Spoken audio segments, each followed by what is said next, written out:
Aujourd'hui, nous continuons nos enseignements sur tout ce qui touche le salut. Le vendredi passé, nous avons enseigné sur la justification. Amen. Et aujourd'hui, nous allons enseigner sur la conversion. Tu peux dire conversion? Conversion? Conversion? Amen. Souvent nous utilisons beaucoup de termes, mais sans en connaître la profondeur.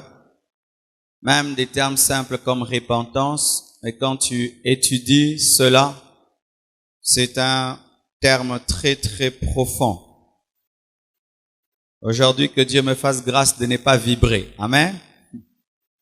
Il y a mon frère qui était là à l'étude biblique. Vendredi, il a dit, même à l'étude biblique, tu vibres. Il n'y a pas un jour où tu ne vibres pas. Aujourd'hui, je ne vais pas vibrer. Amen. Aujourd'hui, je vais enseigner comme un théologien. Amen. Intercède pour moi. Amen. Chacun sa nature, hein. Amen. La conversion. Nous sommes debout afin de lire la parole de Dieu. Jean 15, verset 3. Tout d'abord, Acte 15, verset 3. Acte 15, verset 3. Vous y êtes? Acte 15, verset 3. Vous y êtes? 1, 2, 3. Après avoir été accompagnés par l'Église, ils poursuivirent leur route à travers la Phénicie et la Samarie, racontant la conversion des païens. Et ils causèrent une grande joie à tous les frères. Acte 26, verset 20. Acte 26, verset 20. Vous y êtes? 1, 2, 3. À ceux de Damas d'abord, puis à Jérusalem dans toute la Judée, et chez les païens, j'ai prêché la repentance et la conversion à Dieu. Amen. Avec la pratique d'œuvres dignes de la repentance. Nous terminons avec 1 Thessaloniciens 1, 9 à 10. 1 Thessaloniciens 1, 9 à 10. 1 Thessaloniciens 1, 9 à 10. Vous y êtes? 1, 2, 3. Car on raconte à notre sujet quel accès nous avons eu auprès de vous et comment vous vous êtes convertis à Dieu en abandonnant les idoles pour servir le Dieu vivant et vrai et pour attendre des cieux son Fils qu'il a ressuscité des morts, Jésus qui nous délivre de la colère à venir. Acclamons la parole du Seigneur. Asseyez-vous, s'il vous plaît. La conversion. La conversion vient du verbe se convertir. Amen. Se convertir. Et déjà, il y a un grand enseignement dans le se convertir. Cela révèle la responsabilité de l'homme et je vais en parler à la fin. Mais retenez que dans le terme déjà conversion, il y a une grande place de l'homme. Parce que on se convertit. Amen. Dieu ne nous convertit pas. C'est nous qui nous convertissons. Vous comprenez ça? C'est important. Dieu ne te convertit pas. C'est toi qui te convertis. On dit se convertir. Car des fois, il y a une confusion entre la nouvelle naissance et la conversion. Amen. Il y a des fois une grande confusion entre la nouvelle naissance et la conversion. Et le mot convertir vient du grec, car le Nouveau Testament a été écrit en grec. Épistrophe, épistrophe. Épistrophe veut dire action de se retourner. Je vais comme ça, quand je me tourne, je me convertis. C'est ça, épistrophe. Se convertir, épistrophe, se tourner. C'est ça, se convertir. Si quelqu'un marche dans un sens et ne se tourne pas, c'est pas épistrophe, il ne s'est pas converti. La conversion commence lorsque on se tourne. Amen. Épistrophe, qui est l'action de se tourner vers quelque chose. Encore une autre précision, car il est possible de se tourner, mais vers rien du tout. Mais quand on parle d'épistrophe, de conversion, on parle de se tourner vers quelque chose. Retenez ce que je dis, tous les détails que je donne sont très importants. C'est se tourner, pas seulement te tourner, mais te tourner vers quelque chose. Je me tourne vers ce poteau, épistrophe.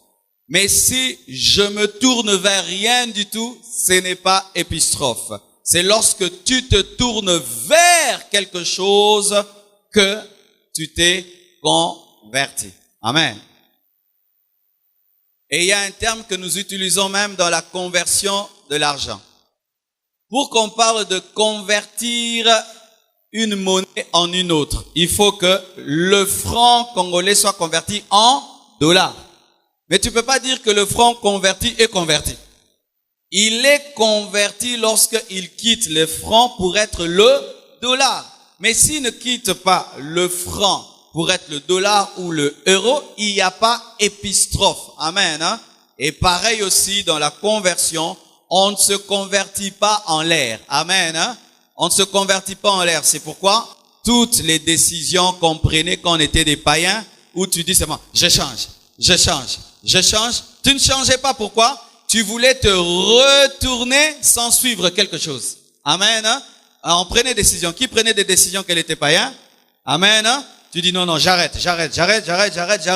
Et tu te détournes. Ça faisait même 2 jours, 3 jours, des fois même une semaine où tu changes. Mais comme tu t'es pas tourné vers quelque chose, tu rentres dans tes anciennes choses parce que ce n'était pas la conversion. Amen. Hein?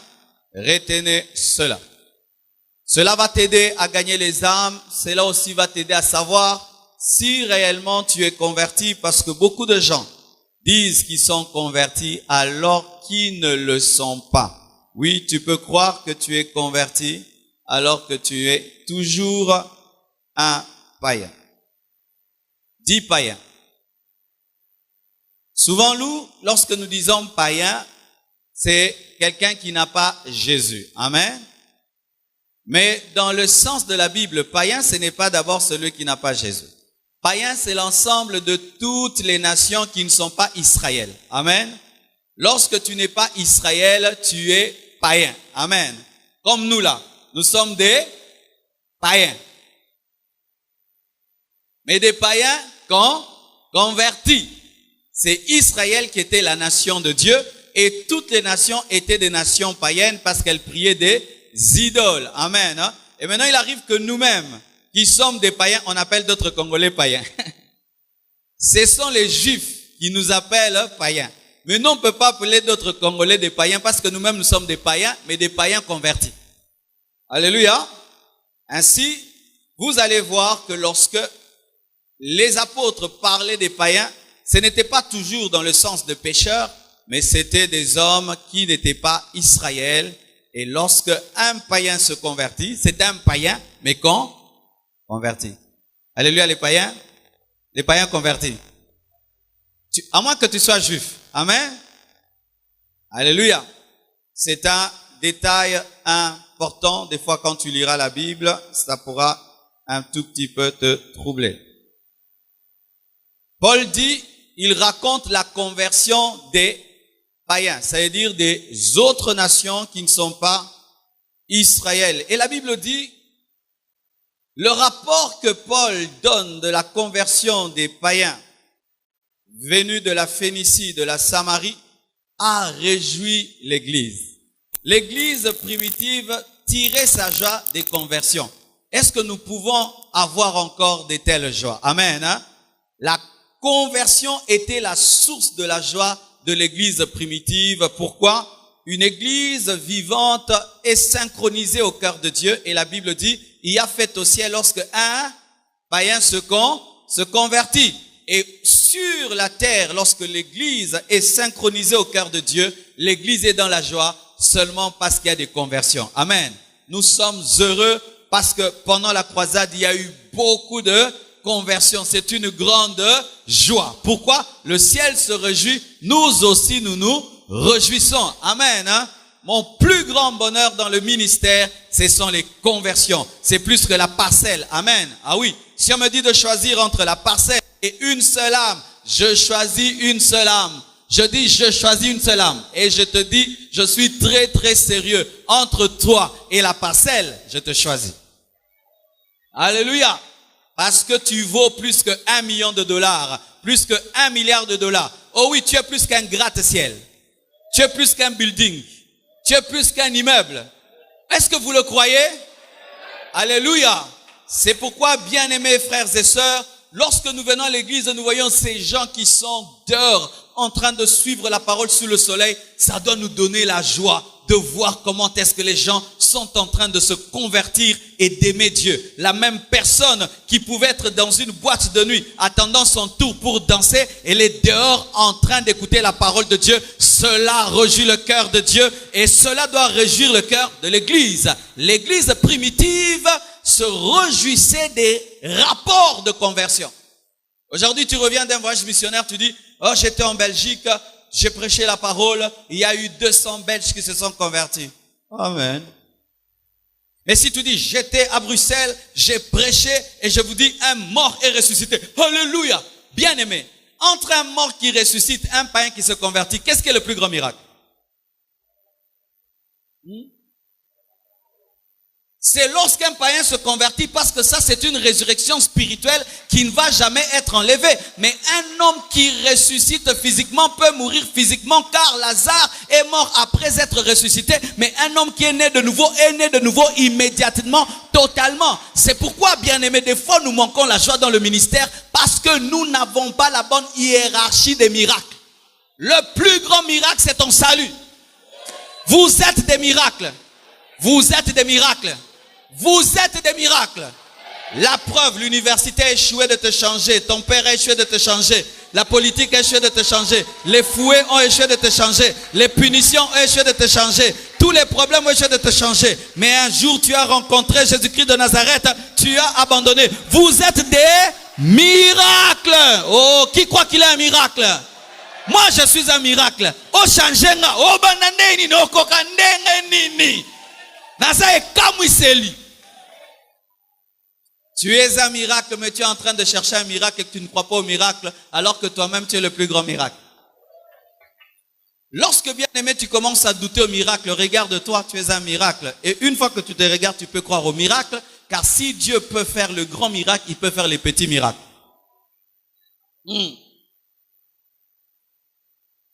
Puis-je dire, Jésus-Christ chassait les démons avant de mourir.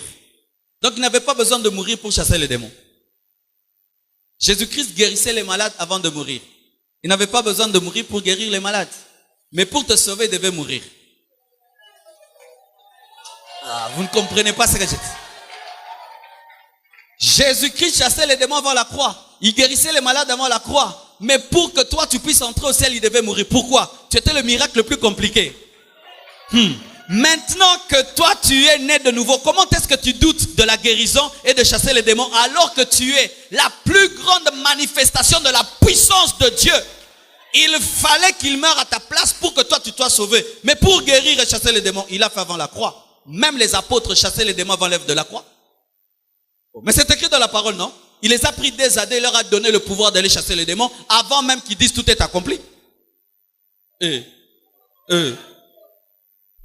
Même David chassait les démons avant l'œuvre de la croix. La Bible nous dit que lorsqu'il jouait la harpe, les démons partaient. Mais pour le salut de l'homme, pour ta nouvelle naissance, pour ta conversion, il fallait que Jésus-Christ puisse mourir. Bien-aimés frères et sœurs, vous êtes le plus grand miracle. Et vous que Dieu a appelé au ministère, si même il n'y a pas de grands miracles dans ton ministère selon les hommes, si les gens se convertissent, Dieu t'utilise terriblement. Les hommes qui bougent la terre ne sont pas d'abord les hommes qui guérissent les pieds et les yeux. Ce sont les hommes qui ramènent les cœurs vers Dieu. Mais aujourd'hui dans le ministère, la conversion c'est rien. Il y a un prédicateur qui vient, je veux vous parler de la conversion. Oh mon maté, c'est alors qu'on est maté à l'icolo. Maté à l'icolo. 10 principes pour la guérison divine. C'est bas par rapport à 10 principes pour la conversion. 10 principes pour prospérer, c'est bas par rapport à 10 principes pour se convertir. Mes fils et filles, vous qui prêchez la parole, prêchez la conversion. Prêchez la conversion. Imaginez le rapport de l'apôtre Paul. Il vient, rapport, conversion des âmes. Oh, bien-aimés frères et sœurs, l'ennemi est en train de nous distraire et nous amenant à des priorités qui ne sont pas des priorités. Car si Dieu peut produire la conversion, il peut produire les guérisons. Amen. Hein? Et voici à présent, j'aimerais un peu entrer en profondeur. Qu'est-ce que la conversion? Parce que souvent on dit aux gens, est-ce que tu es converti? Qui est converti? Est-ce que tu es converti? Je suis converti. Je suis converti. Est-ce que tu es converti? Qu'est-ce que la conversion en profondeur, au-delà de se retourner vers une chose? La conversion. Et là, tu sauras si tu es converti ou pas. C'est un changement complet d'orientation. Changement complet d'orientation. On peut même s'arrêter là, c'est tellement important. La conversion, c'est un changement complet d'orientation. On appelle ça en français volte-face. Vous connaissez volte-face ou demi-tour? Il y a quart de tour et il y a demi-tour. Lorsque quelqu'un est converti, il ne fait pas un quart de tour. Il fait demi-tour, il fait volte-face. C'est un changement complet d'orientation. Ce qui veut dire ceci. Qu'une personne convertie n'est jamais entre Dieu et le monde. Si tu es entre Dieu et le monde, tu n'es pas converti. Alléluia. Si il y a en toi et l'amour de Dieu et l'amour du péché, tu n'es pas converti. Si en toi, tu te tournes un tout petit peu vers Dieu, mais pas totalement, tu n'es pas converti. Si mercredi, vendredi, dimanche est consacré à Dieu, lundi, mardi, jeudi, samedi, consacré au diable, tu n'es pas converti. C'est le fait de se tourner complètement de sorte que tu donnes le dos à ta vie passée. Alléluia. Si tu ne donnes pas totalement le dos à ta vie passée, tu n'es pas converti. Et si des fois tu donnes le dos à ta vie passée et puis après tu reviens, tu n'es pas converti. C'est pourquoi beaucoup de gens supposent être convertis alors qu'ils ne le sont pas, parce qu'ils sont en lutte entre ce qu'ils connaissent et ce qu'ils vivent. Es-tu converti? Tu aimais la musique du monde, tu chasses tous les CD, mais tu gardes le nouveau CD. Tu n'es pas converti. Amen. Tu avais 10 copines, tu refuses les 9, tu gardes une seule, tu n'es pas converti. Tu abandonnes tout, mais tu gardes quand même quelque chose. Et tu sais que ce n'est pas bien, tu n'es pas converti. Tu n'es pas converti, tu tu as fait un quart de tour, mais tu n'as pas fait demi-tour. Es-tu converti? Je ne pose pas la question, est-ce que tu vas à l'église? Est-ce que tu as des responsabilités à l'église? Un homme est venu s'appeler Nicodème. Nicodème, c'était un homme avec une grande connaissance de la parole. Il participait aux réunions du Sanhédrin. Le Sanhédrin qui était l'assemblée des hommes saints, entre guillemets, de la religion juive.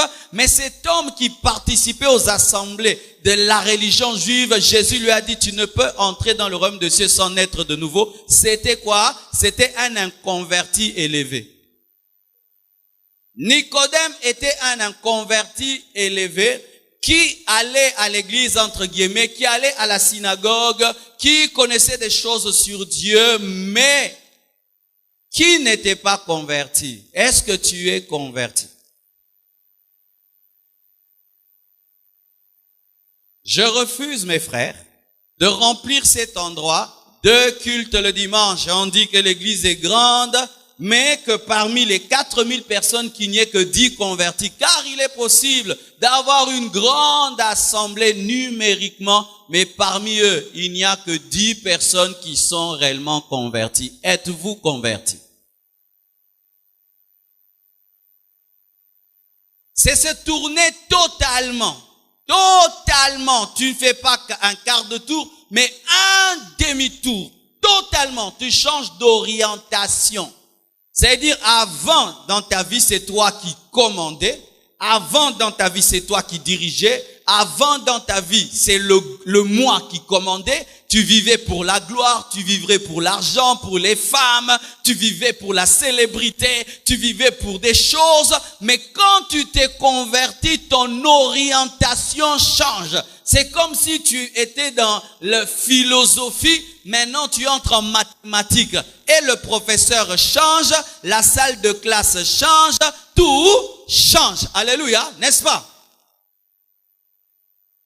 Lorsque tu convertis 5000 francs en 5 dollars, qu'est-ce qui arrive? Les 5000 francs disparaissent, on ne voit plus que 5 dollars. Mais si tu convertis 5000 francs congolais en 5 dollars, mais tu vois dans 5 dollars, on écrit aussi francs congolais, Boakango, et ça faux dollars.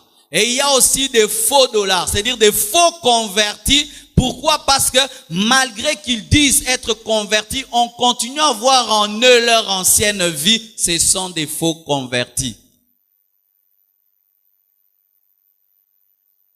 Alléluia. C'est un volte-face de l'être tout entier. Dit être tout entier. L'homme a 3 parties. Il est tripartite. Il a le corps, il a l'âme, il a l'esprit. Lorsque tu te convertis, tout ton être, ton corps, ton âme, ton esprit, tout se tourne vers Dieu.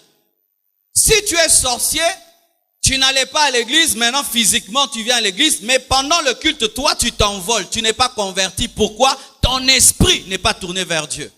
Et il y a des sorciers qui viennent à l'église, ils prient, ils chantent, leur corps est là, ils dansent avec les mains, mais leurs esprits servent le diable. Tu n'es pas converti. Comment peux-tu dire, toi qui étais sorcier, magicien, jusqu'aujourd'hui, tu fais des voyages astro, jusqu'aujourd'hui, tu participes aux réunions occultes et sataniques en esprit, mais tu dis que tu es converti.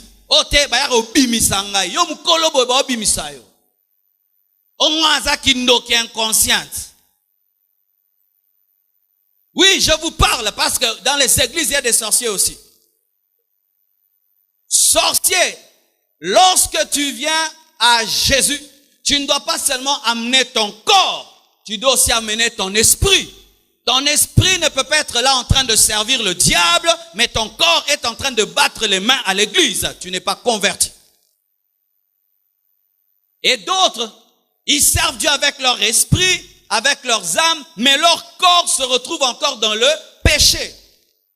Le corps est toujours dans le péché. Dans son âme, il adore. Dans son esprit, il adore. Mais les choses que son corps fait ne démontrent pas la conversion. Tu ne peux pas tourner vers Dieu. Une partie de toi. Tu dois tourner la totalité de toi vers Dieu. Ton corps, ton âme, ton esprit. Lorsque ton âme se tourne vers Dieu, Dieu devient la première passion de ta vie, le premier de ta vie. Pas que tu dis que tu te tournes vers Dieu, ton corps est là, mais dans ton âme, il y a des choses que tu aimes plus que Dieu, tu ne t'es pas converti. Et tu convertis. C'est ça la base, bien-aimé. Tu ne peux jamais monter dans un avion si tu refuses la porte.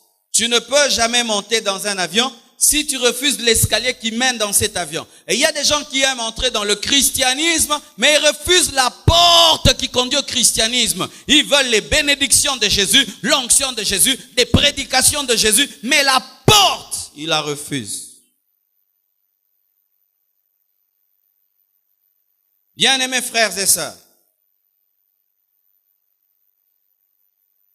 aucun d'entre nous n'est né chrétien. Qui est né chrétien ici? Voici. Si tu étais baptisé lorsque tu étais bébé, tu dois reprendre ce baptême. C'est un faux baptême. Je répète. Ici, s'il y a quelqu'un qui était baptisé lorsqu'il était bébé, tu n'as pas été baptisé, tu étais lavé sans savon. Alléluia. Amen. Pourquoi je dis cela? Il faut d'abord la foi pour le baptême. Si ton baptême a précédé la foi, c'est un faux baptême parce que tu t'es engagé dans des choses que tu ne maîtrises pas. Tous les gens qui ont été baptisés en tant qu'enfants, vous n'êtes pas baptisés. Pourquoi? Le baptême des enfants veut dire ceci, que tu es né enfant de Dieu alors que nous naissons enfants du diable et nous devenons enfants de Dieu après la conversion et la foi. Alléluia. C'est pourquoi tu dois te faire rebaptiser parce que ton baptême était un faux baptême. D'ailleurs, est-ce que tu connais même le jour de ton baptême parce que tu as même oublié l'habit que tu avais porté le jour de ton baptême?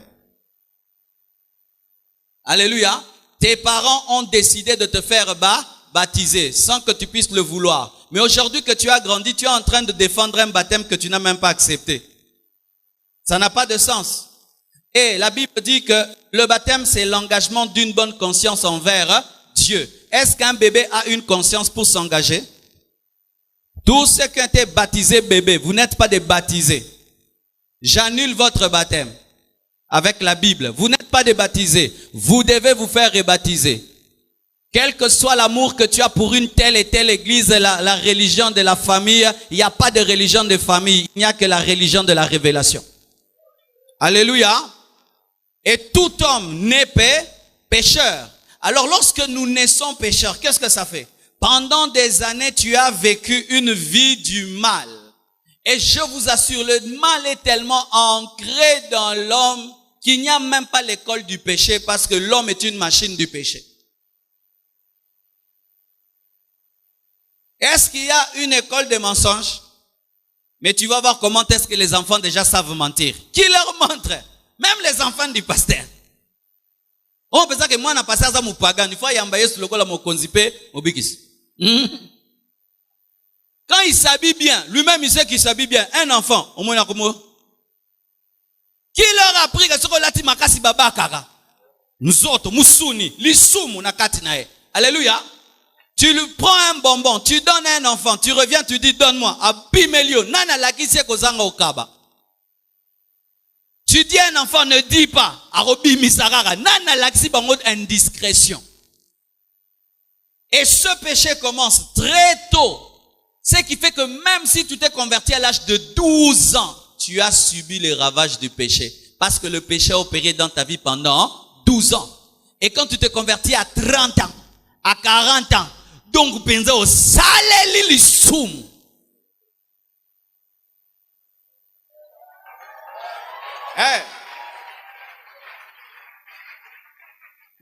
J'entends l'esprit me dire de vous dire quelque chose. Certains se disent, moi je n'étais pas un grand pécheur. Pourquoi? Moi, je n'ai pas avorté, je n'ai pas ceci. Qui vous dit que l'avortement, c'est ça seulement le péché? Toi, quand tu étais païen, tu avais un mauvais cœur.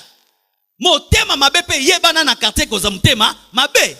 Maintenant, quand tu viens te tourner vers Dieu, toi tu vas dire, ben moi je suis pas concerné par les avortements. Non, ton mauvais cœur là doit se tourner vers Dieu. Sinon, tu viendras à l'église avec un mauvais cœur. Dans la conversion, le pécheur qui se tournait vers l'enfer se retourne vers Dieu afin d'avoir la vie éternelle. Celui qui ne se tourne pas continue la route pour finir en enfer, et celui qui se retourne se détourne de l'enfer pour aller au ciel. L'homme qui refuse de se convertir continue la route. Mais la route du pécheur mène où? À l'enfer. Et la route du repenti mène où? Au ciel. C'est pourquoi les hommes qui ne se repentent pas, ils continuent la route vers le trou qui est l'enfer. Es-tu converti? Voilà maintenant. J'aimerais le déclarer haut et fort. Sans la conversion, le salut est impossible. Sans la conversion, le salut est impossible. Impossible, impossible et impossible. Sans la conversion, le salut est impossible. Matthieu 18, verset 3 nous dit, « Je vous le dis en vérité, si vous ne vous convertissez et si vous ne devenez pas comme les petits enfants, vous n'entrerez pas dans le royaume de Dieu. Vous n'entrerez pas dans le royaume de Dieu. Vous n'entrerez pas dans le royaume de Dieu. Si vous ne vous convertissez et si vous ne devenez comme des petits enfants, vous n'entrerez pas dans le royaume des cieux. Jésus l'a dit. Jésus. Alléluia. Jésus te dit que si tu ne te convertis pas, tu n'entreras pas dans le royaume de Dieu. Ce n'est pas question de bonne volonté, de sentir des choses. C'est un principe biblique. Celui qui ne se convertit pas n'entre pas dans le royaume de Dieu. Impossible d'entrer dans le royaume de Dieu. Frères, sœurs, c'est pourquoi vous devez prendre le temps afin de méditer sur votre conversion parce que de lui dépend votre vie éternelle. Vous devez prendre le temps d'étudier votre conversion parce que de lui dépend votre éternité. Tu ne peux entrer dans le royaume des cieux sans être converti.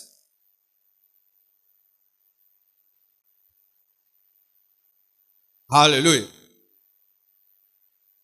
Je parle toujours de la conversion du franc en dollars. Si on veut garder les francs congolais dans une banque américaine, il faudrait convertir ces francs congolais en dollars et ensuite on les met dans une banque américaine. Et la banque américaine est l'image du royaume de Dieu. Le franc congolais, l'image de l'inconverti. Pour que tu entres dans le royaume de Dieu qui est la banque, il faudrait que tu sois converti en dollars. Mais si tu refuses d'être converti en dollars, mais tu veux te retrouver dans la banque américaine, en Amérique, on ne consomme pas le franc congolais. Et au ciel, les inconvertis n'entrent pas, même si tu es des millions et des millions de francs congolais. Car il y a des gens qui disent, non, Dieu est trop bon. Dieu est trop bon. Est-ce qu'il peut envoyer les gens en enfer? Dieu est trop bon. Bien aimé, Bible no tangarana, ezalarana chapitre combien? Ezalarana combien de livres? Parce qu'il y a des gens qui ont une Bible fictive de la tête d'un Dieu bon et bon, mais ne lisent jamais la parole de Dieu. Et les musulmans, pasteur, et les musulmans, voici ce que je te réponds. La Bible dit, celui qui a le Fils a la vie et celui qui n'a pas le Fils n'a pas la vie. C'est ce que la Bible dit. Je ne vais pas créer le jugement dernier à mon goût, je révèle seulement ce que la Bible dit. Écoutez bien aimés, même si le monde entier va en enfer, Dieu restera Dieu parce qu'il était Dieu avant de nous créer. Parce que nous pensons que Dieu souffrira de solitude au ciel si personne n'entre au ciel, alors qu'au commencement, il était le seul avant de nous créer. Et il y a des hommes qui pensent qu'ils sont tellement importants pour Dieu que y a ce qu'à côté musique en l'eau la tête. Au moins, le problème n'est pas bon.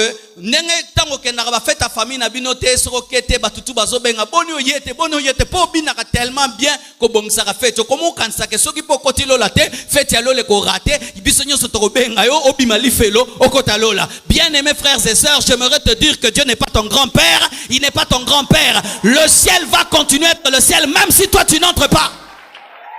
Le ciel restera le ciel même si tu n'entres pas. Et alléluia. Dans le jardin d'Éden, il y avait combien de personnes? Dieu était Dieu ou pas?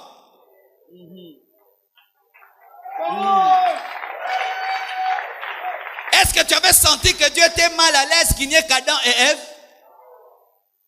Quand maintenant Adam et Ève l'ont abandonné, il n'était plus Dieu, il est resté Dieu. Qu'est-ce qu'il a fait?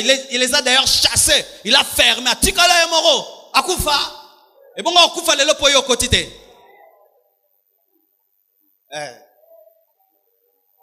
Oui, c'est ce qui se met dans les têtes des gens. Il mène une vie de péché. Et puis, Dieu lui dit, arrête. Et puis on dit, tu vas aller en enfer si tu n'arrêtes pas. Ah, dit. Zamalinganga trop. Zamalinganga trop. Zamokotikanga te. Zamapenza sala nasanga lola.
Quand vous voyez Dieu qui choisit un enfant comme Moïse, qui le sauve des eaux infestées de crocodiles, qui l'appelle, se révèle à lui par le feu et l'envoie vers une nation puissante, fait des miracles et des prodiges, ouvre en deux la mer Rouge, lui donne les 10 commandements et puis lui dit tu n'entres pas.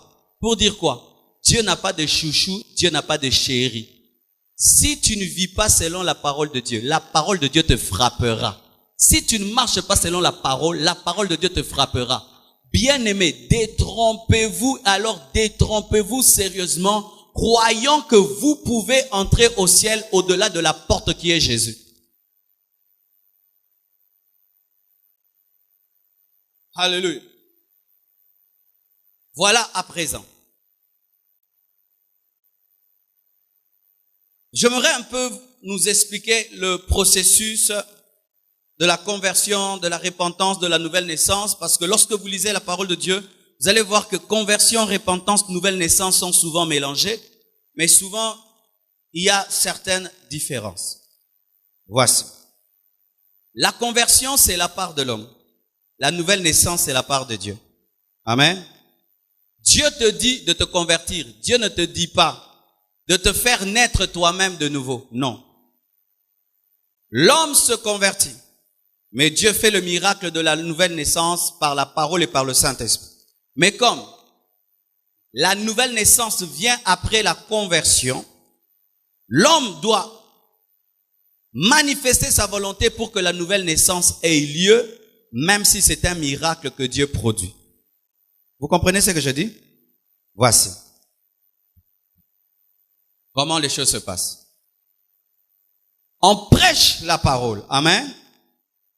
Où le Saint-Esprit te parle. Où tu as une vision. Ou une circonstance qui te touche. Et tu sens dans ton cœur que tu vis mal. La conversion a commencé. Alléluia. Pendant que je prêche, tu entends au-delà de ma voix une autre voix qui est en train de te dire des choses. Amen. Hein? Une conviction du Saint-Esprit qui te dit d'abandonner ta vie. La conversion a commencé. Alléluia. Et là, c'est ta part. Pourquoi? Dieu ne peut pas te forcer d'aller au ciel. Mais il peut te convaincre d'aller au ciel, mais il ne peut pas te forcer. deux choses différentes. Alléluia. Ainsi, le premier pas vers la conversion, c'est la conviction. Le premier pas vers la conversion, c'est la conviction. La conviction de quoi? La conviction de tes péchés. Une personne qui n'est jamais convaincue de ce péché ne peut pas se convertir. C'est pourquoi, des fois quand vous venez à l'église, on n'est pas là pour vous donner seulement la joie. On est là pour vous convaincre de vos péchés. Église a bien, ezakate mukolonyoso, esengo, tobini nere mercredi, tobini, wana eza mercredi, amen, ezaki gâteau alola, lelo eza Congo bololo. Il y a des cultes, c'est un gâteau céleste, mais il y a d'autres cultes, c'est un piment céleste. Un homme qui n'est pas convaincu de ce péché ne peut pas se convertir. C'est pourquoi lorsque tu prêches un homme, travaille à ce que l'Esprit de Dieu puisse le convaincre de ce péché. Parce que s'il n'est pas convaincu, il ne va pas se convertir. Paul pensait qu'il servait Dieu. Mais lorsqu'il était convaincu que ce qu'il faisait était de la persécution contre Christ, c'est alors qu'il s'est converti. Est-ce que tu acceptes facilement tes péchés?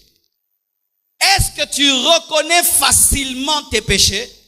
Un homme qui reconnaît facilement ses péchés est rapidement amené à la repentance.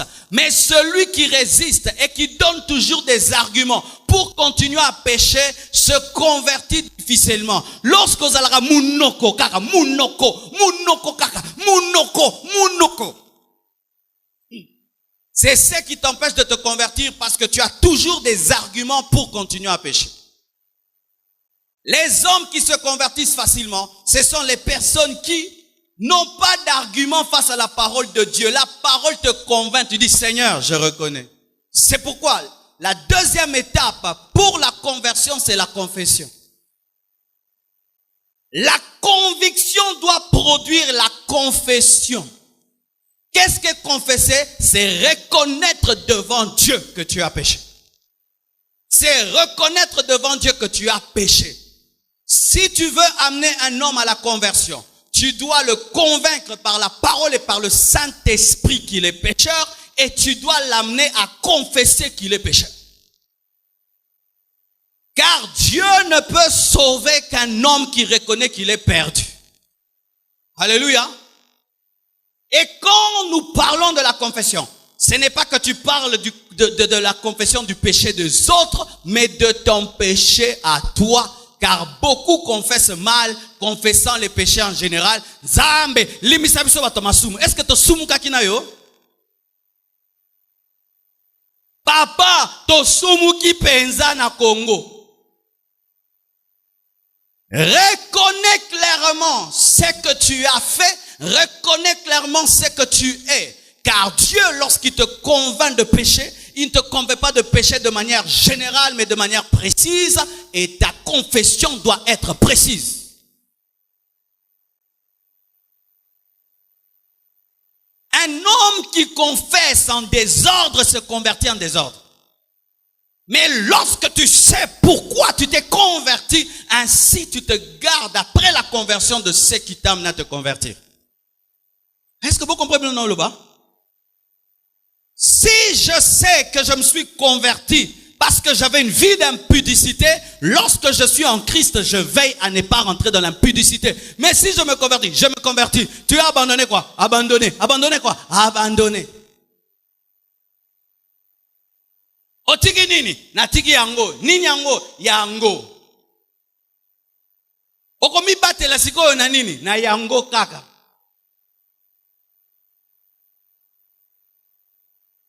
Alléluia. Tu es convaincu, tu confesses, mais si tu t'arrêtes là, tu ne seras pas converti. Il y a des champions en conviction. Osali mabe, nasali mabe. Osali nini? Nasali yango pesa tangi lisumu. Tika yango na okokate. Wana na okokate pasteur. Na bunda na lisumu yo na bunda pasteur na okokate Côté wana nzambe kaka mawanayi. N'est-ce pas que c'est ça que tu fais? Tu es un inconverti qui vient à l'église, un inconverti qui vient à l'église, tu es un inconverti qui vient à l'église, tu es un inconverti qui vient à l'église, tu es un mort-né spirituel. Tu es un mort-né spirituel. Le mort-né a des pieds, le mort-né a la tête, mais il ne vit pas. Et il y a des gens qui dans le processus, il est convaincu et puis il confesse, mais quand il faut se repentir, koufa. Et comme il s'est approché ici, il a pleuré, il a dit Seigneur Jésus et tout. On pense qu'il est converti, on l'envoie au baptême, aux affermissements. Et demain, il entre à l'école des membres. Demain, il devient serviteur. Un serviteur mort, mort-né. Oui. Comment peux-tu confesser un péché que tu ne veux pas abandonner? Qu'est-ce que tu fais? Tu es en train de faire de la religion. Parce qu'en religion, on confesse des choses mais qu'on ne veut pas abandonner. Lorsque nous étions dans cette église là-bas, qu'est-ce qu'on faisait? On confessait. Mais namo limo otuka, yotika te. Nazo yebisa sango makamonanga, mais naotika angote. Sango na ki, sango na salaki boy. Mais zate ke sango na rotika, nazo yebiso kaka yeba. Pesanga ba div je vous salue Marie nanga na ba dit notre père mais lobi na keko sali sumu na kozonga dans un mois na tubela lisusu. Il y a des gens qui confessent pour revenir confesser, n'est-ce pas? Ils confessent enfin seulement de décharger leur conscience, mais ils n'ont pas la volonté d'abandonner. Ce n'est pas la repentance, ça c'est l'information et tu informes Dieu sur ce qu'il sait déjà.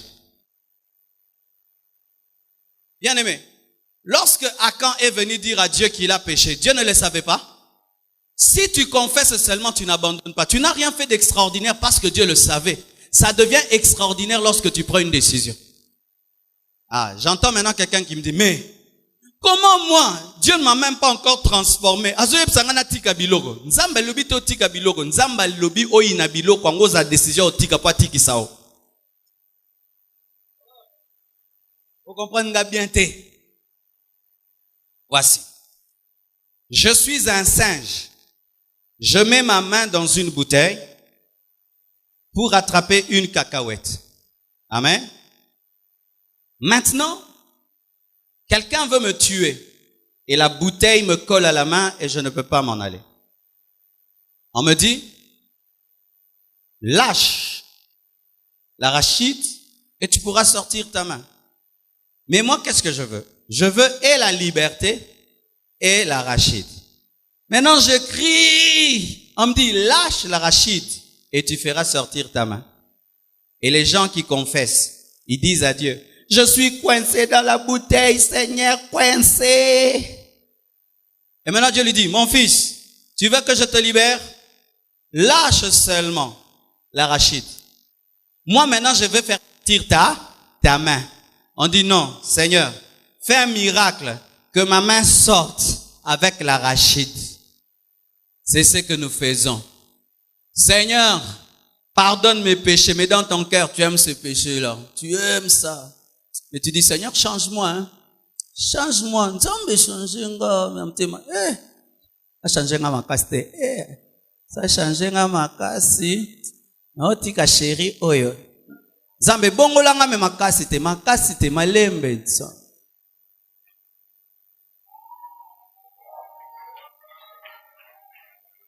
Mort-né spirituel. Mais il est là avec l'église, il chante. J'irai au ciel, j'irai au ciel. Tu n'iras jamais au ciel parce que les morts ne vont pas au ciel. Imagine qu'un mort vienne dans une fête. Qu'est-ce qui va se faire? Il y aura une mauvaise odeur. Tu vas pourrir la fête et tu vas faire sentir la fête très très mauvais. C'est pourquoi les païens ne vont pas entrer au ciel lorsqu'ils sont inconvertis parce que ça va sentir très très mauvais. Obandoko finga na lola, obandoko bunda na lola, oro yiba na ba ver ya lola. Oh, comme on a l'eau, le bandio crée un problème. Pour na nini nzambe ya zanda kwa munene koleka nga. Oh, même ba rivalité kuna yango kota te. Lole rozala sous lola te so yo koti. Rozala la suste. Oh, kuta Paul, talanda kwa Paul. Yo bi ate Jésus. Bisoto te na Congo, bono pesinga ndaka mukebo. C'est pourquoi tu n'entreras pas si tu ne te convertis pas. Même si tu chantes, j'irai. Comment est-ce que tu peux confesser des péchés, mais dans ton cœur, il n'y a aucune décision. Il n'y a point de repentance. Alors, lorsque tu es convaincu, lorsque tu confesses et lorsque tu te répands, tu dis, Seigneur, pardonne-moi d'avoir commis ce péché. Je veux l'abandonner. Je hais ce péché. Mais je n'ai pas la force. Et quand tu dis je n'ai pas la force, c'est quelque chose de sincère. Tu veux vraiment abandonner, mais tu n'as pas la force. Et qu'est-ce que tu fais? Comme un noyé qui se noie dans l'eau, on te jette la bouée, appelée Jésus-Christ de Nazareth. Qu'est-ce que tu fais? Tu saisis la bouée et la bouée te sauve. C'est alors que Dieu te donne le Saint-Esprit et le Saint-Esprit vient te donner une nouvelle nature, c'est qu'on appelle la nouvelle naissance, et automatiquement tu as la force d'abandonner le péché. Alléluia! Parce que si Dieu te donne la force d'abandonner le péché sans que tu puisses vouloir l'abandonner, cette force ne va rien faire. C'est pourquoi il y a des conversions ratées.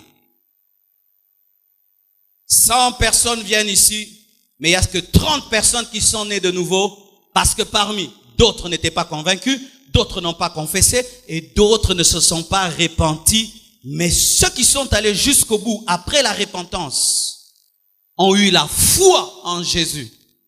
Ces personnes reçoivent une nouvelle nature, la nature des enfants de Dieu, qui leur donne la capacité de vivre dans la sainteté. Frères, sœurs, la conversion dépend de toi, parce que tu dois le vouloir, parce que Dieu ne peut pas te forcer, ne peut pas t'imposer de le suivre. Mais une fois que tu le veux, une fois que tu confesses, une fois que tu es convaincu, il te faut maintenant la foi. Dis la foi. Il n'y a pas de conversion s'il n'y a que des décisions. Suivez-moi très bien. Amen. Si quand tu veux te convertir, tu n'es que dans « je décide, j'abandonne, je décide », tu ne vas pas te convertir. Parce qu'il y a un endroit où la décision n'a pas de puissance. Il faut le secours maintenant de la foi qui te permet d'entrer dans ce que Dieu a fait pour toi. Le salut en Jésus. Alléluia. C'est pourquoi, lorsque Pierre a prêché le jour de la Pentecôte, il a dit, repentez-vous. Mais il a présenté Jésus pour le pardon des péchés. Amen. Car si tu te répands seulement, sans croire en Jésus, tu n'auras pas une nouvelle nature. Si tu te répands seulement sans croire en Jésus, tu ne vas pas naître de nouveau. Après ta bonne décision, tu vas rentrer dans le monde.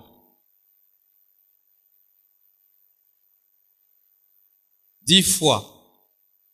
10 fois.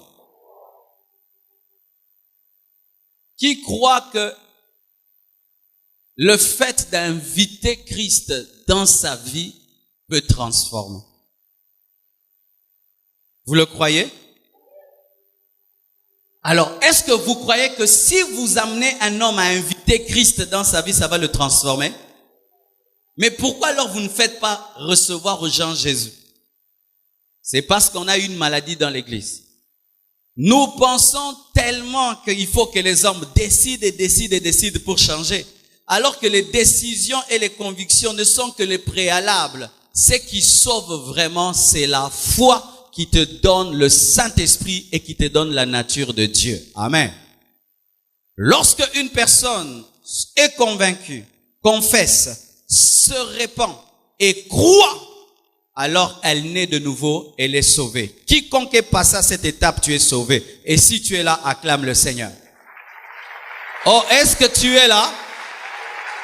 Tu as été convaincu de péché, tu as confessé, tu t'es détourné et tu as reçu Jésus.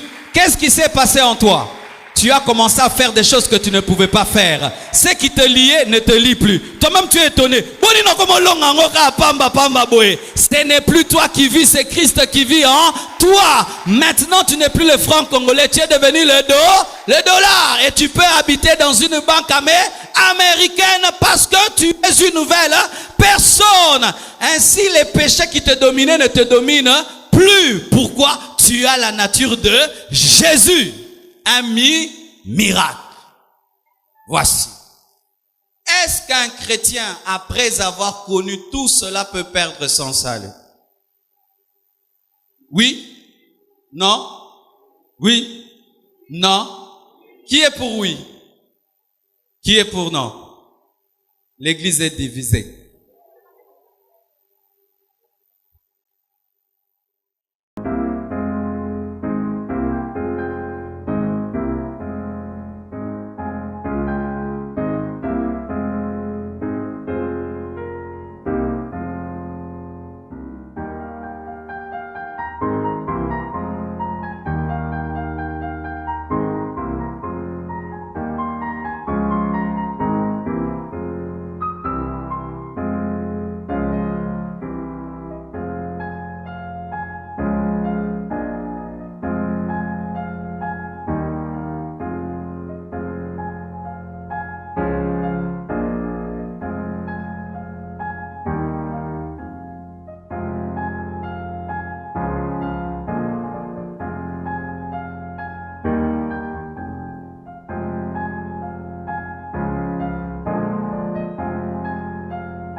Ça va. Je vais faire l'effort de répondre à cela.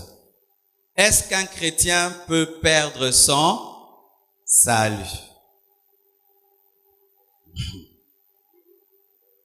Non? Oui? Tu peux perdre ton salut? Ah, quand il s'agit de toi, non.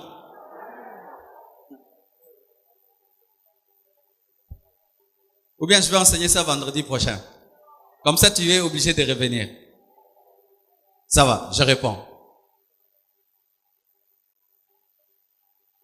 Un chrétien peut perdre le salut, mais c'est très difficile. Amen. C'est très difficile. Très, très, très difficile. Mais il peut. Comment? La porte qui te fait entrer, c'est la même porte qui peut te faire sortir. Nous devenons chrétiens par là. Si tu perds la foi, tu es toujours chrétien? Non.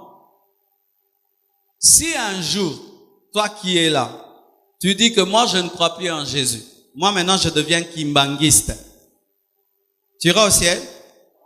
Amen. Mais est-ce que c'est facile que tu deviennes kimbanguiste? C'est très, très difficile. Si je suis prédicateur aujourd'hui de l'évangile, et puis un jour j'entre dans l'occultisme, j'irai au ciel? Est-ce que c'est facile que moi je devienne occultiste? Amen. Voilà. La Bible dit ceci. Ceux qui persévéreront jusqu'à la fin seront sauvés. Ce n'est pas moi qui le dis. Ceux qui persévéreront jusqu'à la fin seront sauvés.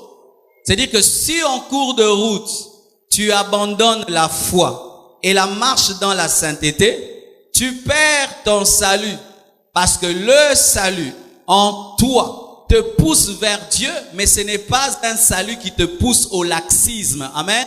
Parce qu'il y a des gens qui enseignent dans des théologies, sauvé et totalement sauvé, et puis tu ne fais plus rien. Tu es sauvé. Même si tu pêches, tu es sauvé. Même si tu fais des choses, tu es sauvé. Non. La Bible nous dit que ceux qui persévéreront jusqu'à la fin seront sauvés. Si tu ne vas pas jusqu'au bout, si tu abandonnes en chemin, si tu retournes dans tes anciens péchés, si un jour tu commences à douter en l'œuvre de la croix et tu laisses le diable te persuader d'autre chose, tu perds ton salut. C'est vrai que beaucoup de gens n'osent pas le dire, mais cela arrive. On appelle ça l'apostasie.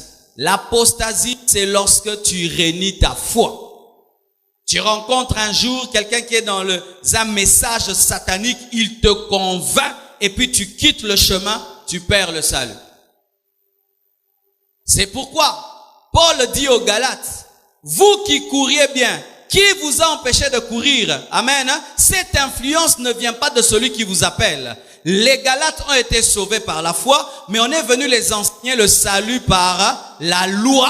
Et Paul a dit qu'ils étaient en danger quant à leur salut, car si le salut est par la foi, et toi tu commences à croire qu'il est par la loi, tu perds ton salut. Est-ce que vous comprenez ce que je dis? Alléluia. Voici alors la dernière étape. Après t'être converti, tu dois persévérer dans ta décision de repentance. Amen. Car qu'est-ce qui arrive souvent? Après la conversion, les gens ont un haut niveau de consécration. Mais plus les années passent, ils avaient abandonné le péché en gros, ils commencent à le récupérer en détail. Au début, il abandonne le monde. Mais quand il fait des années dans le Seigneur, il commence à ralentir dans sa marche. Il commence à reprendre un ancien péché, un autre péché. Après même 10 ans, il commence à reprendre et il se retrouve comme un cadavre dans l'aquarium. Ah oui, frère.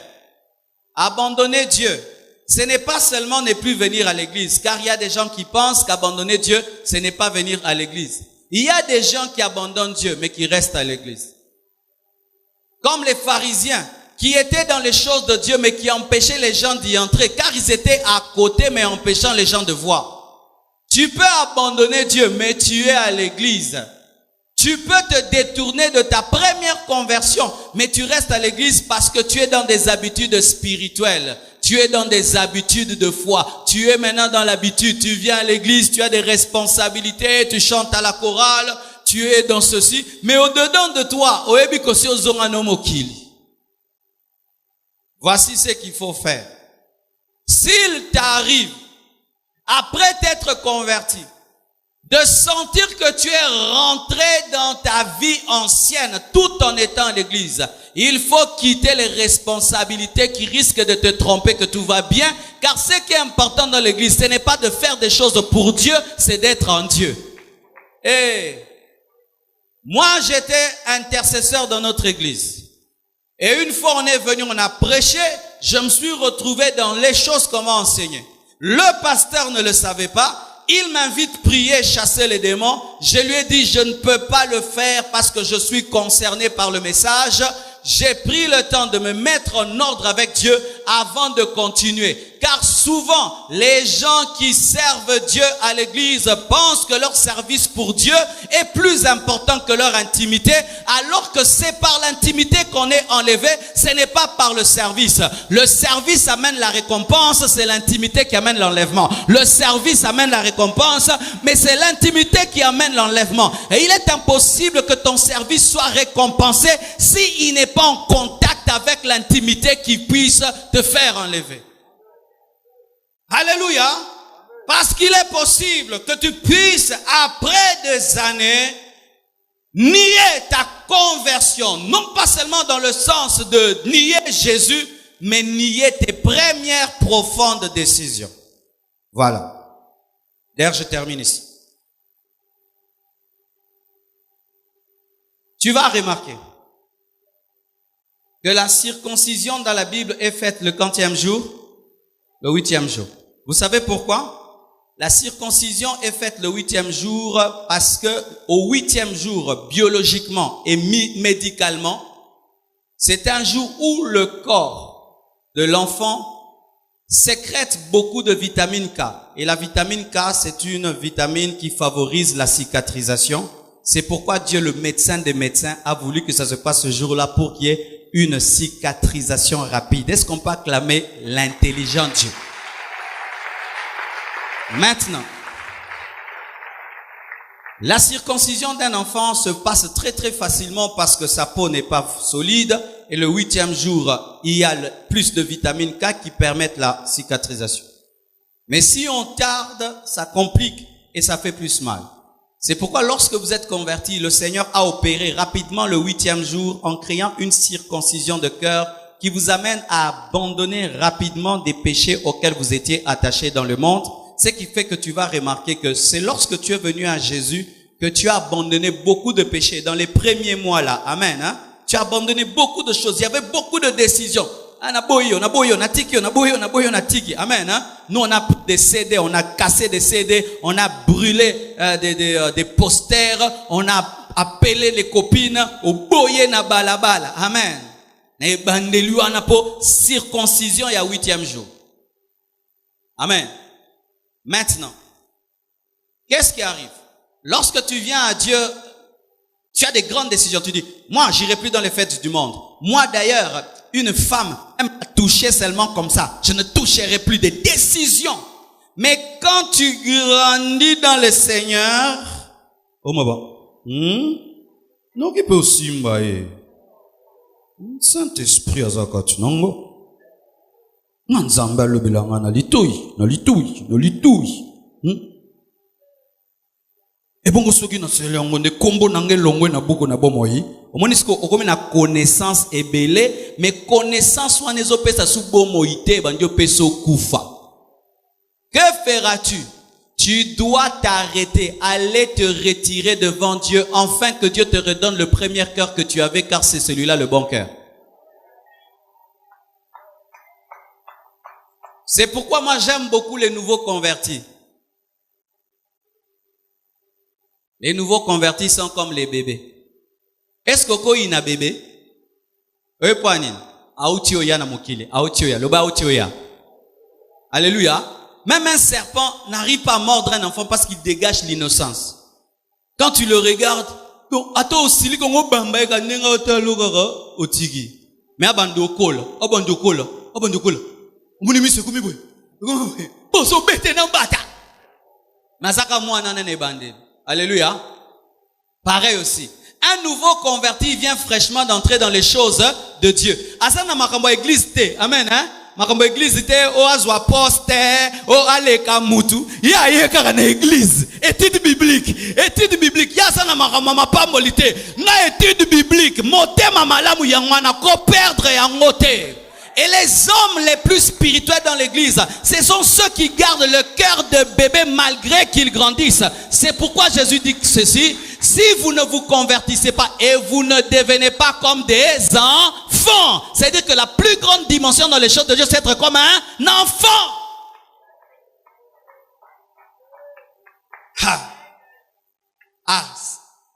Tu vois, on te dit souvent que tu seras très spirituel. Mais alors que souvent, on est très spirituel au début.